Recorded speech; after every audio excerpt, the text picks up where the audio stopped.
Someone just handed you a beautiful gift, wrapped perfectly, given with a smile. But what if I told you that gift could be draining your energy right now? That the very object sitting on your shelf or hanging in your closet might be the reason your luck has shifted, your peace has disappeared, or your prosperity seems blocked no matter how hard you work. Ancient Buddhist masters understood something most of us have forgotten. Objects are never neutral. Everything you bring into your home carries an energetic fingerprint. Every item has absorbed the emotions, intentions, and karma of everyone who touched it, owned it, loved it, or suffered with it. When you accept a gift, you're not just receiving a physical object, you're opening your energetic field to whatever frequencies that item has been soaking in, sometimes for years, sometimes for generations. Some gifts invite misfortune into your life, others block the flow of prosperity before it can even reach you, and some, heartbreakingly, sever the very relationships they were meant to honor. Have you ever received a gift that made you feel off, heavy? Like something shifted in your home or your luck after it arrived? Maybe you couldn't explain it. Maybe you brushed it off as coincidence. But your intuition was speaking to you, recognizing what your logical mind couldn't see, that this object brought an energetic weight with it. Before we go further, if this is resonating with you right now, type "I protect my sacred space" in the comments. Let's set that intention together. Your home is your sanctuary, and what I'm about to share with you is how to keep it that way. In Buddhist philosophy, all matter vibrates with consciousness. This isn't mystical language, it's energetic truth. Objects absorb and retain the emotional states of their owners. They hold intention like a sponge holds water. A ring worn during a bitter divorce carries that bitterness. A clock that ticked through someone's darkest depression carries that heaviness. A mirror that reflected years of insecurity holds those doubts in its surface. Gift giving creates an energetic transaction. When someone gives from a place of genuine love and abundance, that gift carries blessing. But when someone gives from jealousy, from desperation, from unresolved pain or hidden resentment, those frequencies transfer with the item directly into your home. The giver may not even be conscious of what they're doing. They may genuinely believe they're being kind. But the energetic mathematics don't lie. What they feel while giving becomes part of what you receive. This isn't about being paranoid or suspicious. It's not about rejecting kindness or living in fear. Spiritual discernment is about honoring your energetic sovereignty. It's about understanding that protecting your space isn't ungrateful, it's wise.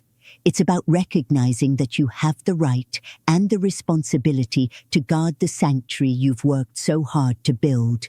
Your peace matters, your prosperity matters, the energy of your home matters. So let's walk through the 6 gifts Buddhist teachings warn us about. Not to create fear, but to give you the wisdom to protect your peace. Not to make you suspicious of everyone, but to help you recognize what serves your highest good and what doesn't. Because once you understand these energetic principles, you'll never look at gift giving the same way again, and that awareness will change everything. The first gift you should never accept is a used or second-hand watch or clock. Now, this might surprise you because vintage timepieces can be beautiful and hand-me-down watches often come with sentimental stories. But here's what ancient wisdom teaches us about time itself. Timepieces don't just measure time, they absorb it. A watch that someone wore for years carries the energetic imprint of every moment they lived while wearing it. Their stress during difficult meetings, their stagnation during periods when they felt stuck, their anxiety, their frustration, their unfulfilled dreams. All of that gets absorbed into the metal, into the mechanism, into the very energy of the object. In feng shui, clocks and watches represent the flow of time and opportunity in your life. When you accept a second-hand timepiece, you're not getting fresh, flowing time energy. You're getting someone else's stuck time, their exhausted time, their heavy time. Have you ever noticed how some people seem to always be running behind, no matter how early they start? How opportunities seem to slip through their fingers at the last possible moment. This isn't always about poor time management. Sometimes it's because they're literally wearing someone else's stagnant time energy on their wrist. You might find yourself procrastinating more than usual. Deadlines that you used to meet easily suddenly feel impossible. You feel perpetually behind in life, like you're moving through thick mud while everyone else flows freely forward. Now, if you've already accepted a watch or clock as a gift, don't panic. There's a solution. You can perform a saltwater cleansing ritual. Submerge the timepiece in sea salt water for 24 hours under moonlight, then reset it with your own clear intention. Say out loud, "I claim this time as my own. I flow with fresh opportunity and vital momentum." But honestly, if someone offers you a used watch, it's better to politely decline and suggest a different gift. Your time is precious. Don't let someone else's stuck energy define how yours flows. The second gift to refuse is sharp objects. Knives, scissors, letter openers, any blade given as a gift carries a warning that transcends cultures. Buddhist teachings, feng shui principles, and folk wisdom across the world agree on this. Giving someone a blade symbolically cuts the relationship between giver and receiver. This isn't superstition, it's energetic truth. Sharp objects exist to divide, to pierce, to separate. That's their fundamental nature. Even when given with love and good intentions, the object itself carries cutting energy. The energetic message of the gift contradicts the relational intention behind it, and that contradiction creates confusion in your energy field. What happens next isn't immediate, but it's inevitable. The relationship begins to fray. You might notice small arguments appearing out of nowhere. Misunderstandings that never used to happen suddenly multiply. Or worse, you just drift apart without any clear reason, as if an invisible blade slowly severed the threads that bound you together. The friendship that felt unbreakable becomes distant. The family member you were close to suddenly feels like a stranger. The romantic relationship loses its warmth. But here's where ancient wisdom offers us something beautiful, a solution that honors both the gift and the relationship. If someone gives you a knife, scissors, or any sharp object, immediately give them a coin in return. Even a penny works. This transforms the gift into a transaction. You're purchasing the item rather than receiving it as a gift, and that shift neutralizes the severing symbolism completely. The cutting energy can't activate because energetically you bought the object. You didn't accept it as a gift. If you already have sharp objects that were given to you, store them with their blades wrapped or pointed away from your main living spaces. Never keep them displayed openly where their cutting energy can affect the flow of your home. These first two warnings might already have you looking around your home differently, noticing things you accepted without question. But the next gifts are even more directly connected to your financial energy, and what I'm about to share could explain why prosperity has felt blocked no matter how hard you work. The third gift that should never enter your home is an empty wallet or purse. This one catches people off guard because wallets and purses are common gifts, especially for birthdays or graduations. But here's what feng shui teaches us. A wallet is more than just an accessory. It's a vessel specifically designed to hold your wealth, your identity, your personal power. When someone gives you an empty wallet or purse, they're giving you a container of nothingness, an empty vessel, and in the energetic mathematics of prosperity, empty vessels attract emptiness. You're literally programming lack into the very object meant to hold your abundance. The giver might have absolutely no ill intent. They probably just saw something beautiful and thought of you. But energetically, what they've done is hand you a prosperity container with a void already built into it. What happens next is heartbreaking to watch. Financial struggles intensify in ways that make no logical sense. Unexpected expenses appear out of nowhere. The car breaks down, the medical bill arrives. The opportunity you were counting on evaporates at the last moment. Money flows out faster than it comes in, no matter how carefully you budget or how hard you work. It's as if your financial container has an invisible leak programmed into its energetic blueprint, and you can't figure out where your abundance is going. But here's the empowering truth. You can break this pattern immediately. Never accept a wallet or purse completely empty. The moment someone gives you one, before you even start using it, place money inside. Even a single dollar bill breaks the emptiness pattern. That $1 says, this container holds wealth. This is what it does. This is its purpose. You're essentially programming prosperity into the vessel from the very beginning. You can amplify this even further. Add a bay leaf for abundance. Tuck it into one of the card slots. Place a small citrine crystal inside, which carries the frequency of financial growth. Or write "Prosperity flows to me" on a small piece of paper and fold it into the billfold. Then hold the wallet in both hands and set your intention clearly. This vessel holds my abundance. Money comes to me easily and stays with me generously. Activate it with your energy before carrying it, and you transform what could have been a prosperity block into an actual magnet for wealth. Now let's talk about the fourth gift to refuse: dying, wilted, or thorny plants. Plants are living energy. They literally breathe with you, processing the same air, reflecting the vitality of your environment. A healthy plant radiates life force that lifts the energy of your entire space, but a dying or struggling plant carries the exact opposite frequency: decline, decay, energetic exhaustion, jetic. When someone gives you a plant that's already wilting or struggling to survive, they're giving you an energetic anchor. That plant's struggling life force doesn't just sit quietly in the corner, it actively dampens your space's vibration.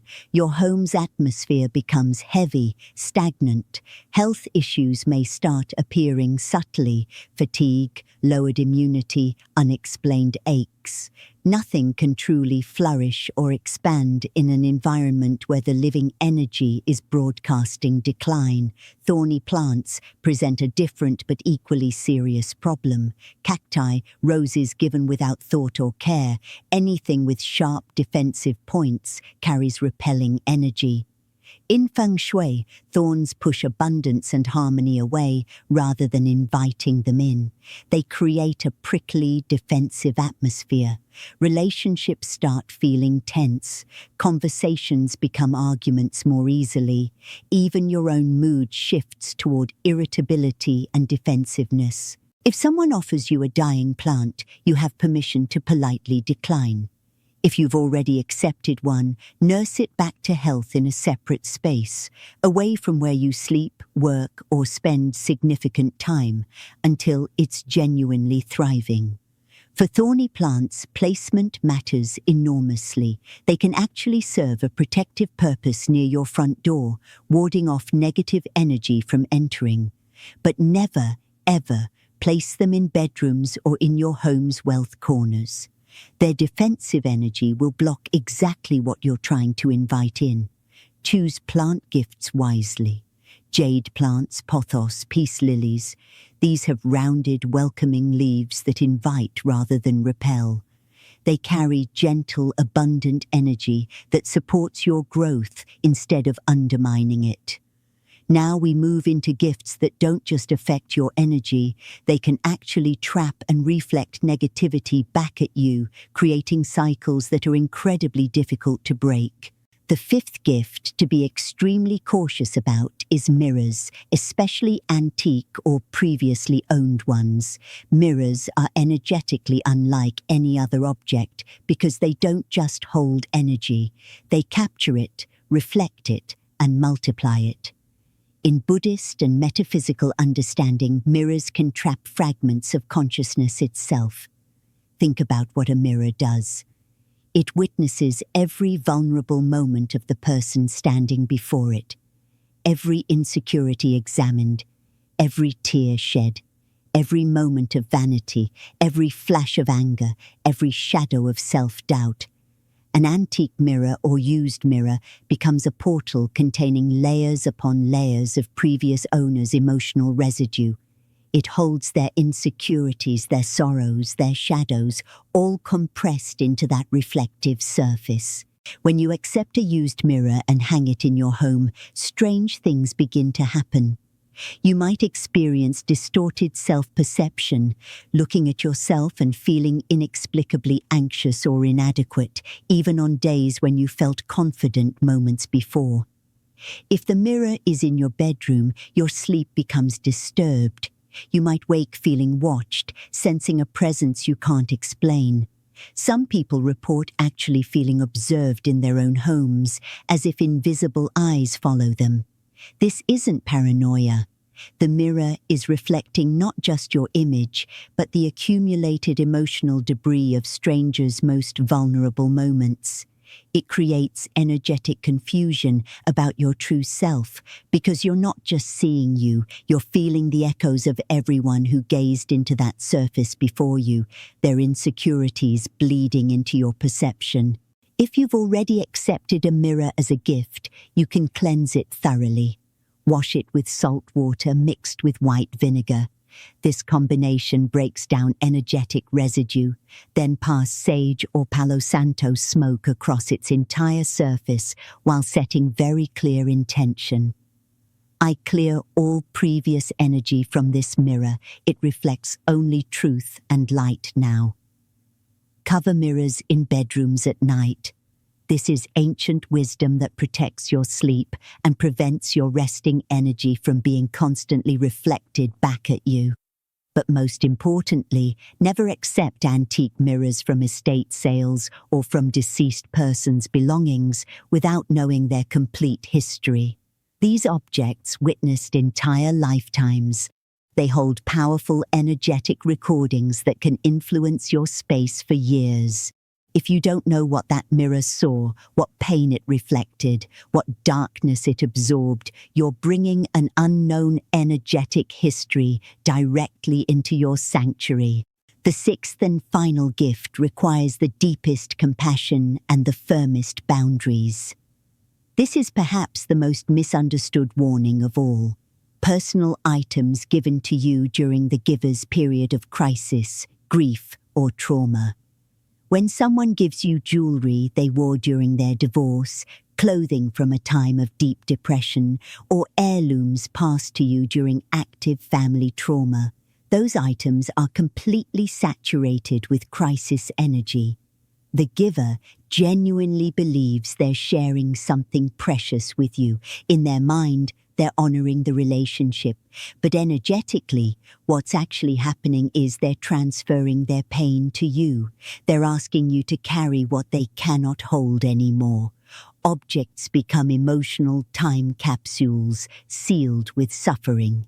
What follows is heartbreaking because it happens unconsciously. You begin absorbing the giver's struggles. You might notice yourself repeating similar relationship patterns. If they wore that ring through a bitter divorce, your own relationships become strained in similar ways. If they gave you a necklace from their depression, you find yourself sliding into unexplained sadness. The item acts as an energetic transmitter, broadcasting frequencies of suffering directly into your field. This requires compassionate boundaries, perhaps the most difficult kind. You can graciously acknowledge the sentiment, the love behind the gesture, while gently declining the physical object. You might say, "This means so much to me, but I'd love to honor our relationship in a different way. Can we create a new memory together instead?" Suggest an experience gift, a shared meal, a day trip, something that builds fresh, positive energy rather than transferring old pain. If it's a family heirloom you feel obligated to accept, receive it with full awareness. Immediately perform deep energetic cleansing, 3 nights of moonlight exposure, sage smudging, or even burial in earth for a complete lunar cycle. Then store it separately until enough time passes and the giver has genuinely healed. When the crisis energy has cleared from their life, you can reconsecrate the object with new, positive intention and make it yours. Understanding these 6 warnings isn't about living in fear or becoming suspicious of every kind gesture. It's about stepping into spiritual maturity, recognizing that protecting your energy is a sacred responsibility. So what do we do with this wisdom? Now that you understand these 6 gifts and their energetic impact, let's talk about what actually matters, how you use this wisdom in your daily life. The Buddha taught that wisdom means seeing things as they truly are, including the energetic reality beneath surface appearances. Protecting your space isn't rejection. It's not being ungrateful or suspicious. It's sacred self-respect. Every single object you allow into your home becomes part of your energetic ecosystem. Each item either supports your growth or subtly undermines it. There's no neutral ground. That's why discernment isn't paranoia. It's spiritual maturity. Let me give you 2 practices you can start using immediately. The first is what I call the 3-day gratitude pause. Before accepting any significant gift, take 3 days. Thank the giver warmly and genuinely. Tell them you want to make space for it properly, that you want to honor their thoughtfulness by receiving it mindfully. During those 3 days, sit with the gift energetically. Meditate on the giver's current life state. Are they in a good place right now? Does their energy feel clear and abundant or heavy and troubled? Trust your intuition. You already know the answer. You just need to give yourself permission to listen. This pause removes the pressure of immediate acceptance. It gives you space to discern without guilt, to protect your sanctuary without damaging the relationship. Most people will respect this, and if they don't, that reaction itself tells you something important about the energy behind the gift. The second practice is the blessing and boundaries ritual. Sometimes you must accept gifts, family obligations, workplace dynamics, situations where refusal would cause genuine harm. When this happens, receive the gift with your left hand. Your left side is your receptive side, but you're going to actively manage what you receive. The moment you take the gift, cleanse it immediately with your intention. Say internally, silently, so only you and the universe hear. I receive the love. I release the energy. Only blessings remain. Then store that item separately until you can properly clear it with salt, smoke, moonlight, whatever method resonates with you. Your mantra for this entire practice is simple and powerful. I am sovereign in my space. I accept only what serves my highest good. Write this in your journal. Speak it out loud before difficult conversations about gifts. Say it when you feel guilty for setting boundaries. Your energy is your responsibility and your right to protect. No one else will do this for you. Which of these 6 gifts surprised you most? Have you received any of them and noticed the effects in your life? Share your story in the comments. Your experience might be exactly what someone else needs to hear to recognize what they need to release. And type, "I choose what enters my space right now to seal this protection practice." Let that declaration anchor this wisdom into your life. If this guidance resonated with you, share it with someone who needs to hear it. The people who are drawn to this wisdom are the ones ready to step into their spiritual power. Here's what I want you to remember as you move forward. You are not ungrateful for having boundaries. You are spiritually wise. Your home is your temple, and you decide what crosses the threshold. Walk forward with clarity, with compassion for yourself and others, and with the confidence that comes from ancient wisdom. You are protected, you are discerning, you are free.